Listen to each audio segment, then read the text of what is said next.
So my project with the data center involves working on pyrolysis of plastic, especially segregated plastic waste from municipal solid waste, as well as plastic waste that can come from industrial sources like waste plastic that's derived from pulping in paper mills, etc. So waste plastic can be of different types, different depending on the materials that are present, like polyethylene, polypropylene, polystyrene, polyvinyl chloride, PET, etc. However, things like PET have a very good recycle market, so we are not going to deal with PET in our project. Polyvinyl chloride and some of the other plastics have chlorine and other halogens present in them, which are harmful, which can lead to harmful toxic emissions. So we are also not dealing with PVC in our process. The main plastics that are of interest for us are polyethylene, polypropylene and polystyrene.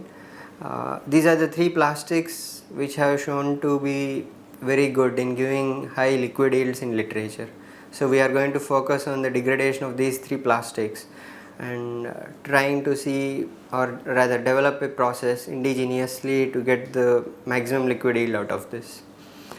Conventionally, the technologies used for the degradation of this plastic is some kind of a chemical reactor, which can be of different configurations, like a fixed bed reactor, a fluidized bed reactor, a spouted bed reactor, etc. So in most of these technologies, the catalyst is mixed with the plastic and then the process is carried out. At the end of the process, what we get is a solid residue that's called char, gases that are released in the process, which are used uh, again in the process to give energy back to the process, and some liquids that are obtained.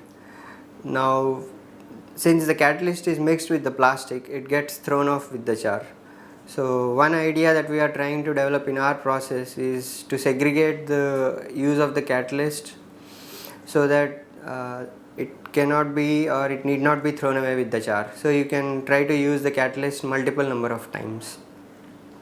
The other issue is also to use probably multiple catalysts, one for pyrolysis and the other one for upgrading of the liquid oils, so that the product obtained in the end can be a very high value product instead of just fuel oil, which is practiced in most cases. The people who are going to benefit from this could be of different backgrounds and from different sectors.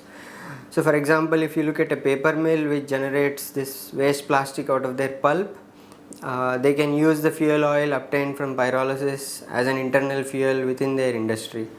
Or if there is an industrial cluster around, then you can sell the fuel oil to some other small scale industries to be used in their generator sets to replace diesel, which is conventionally used.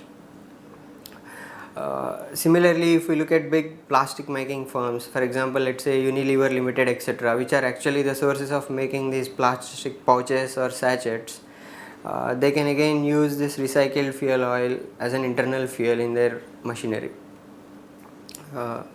Right now we have just started on this project and we are trying to look at all possible options that people have tried out, and then we intend to start with one or two most promising catalysts, as well as try to develop suitable reactor technology to use it. Thank you.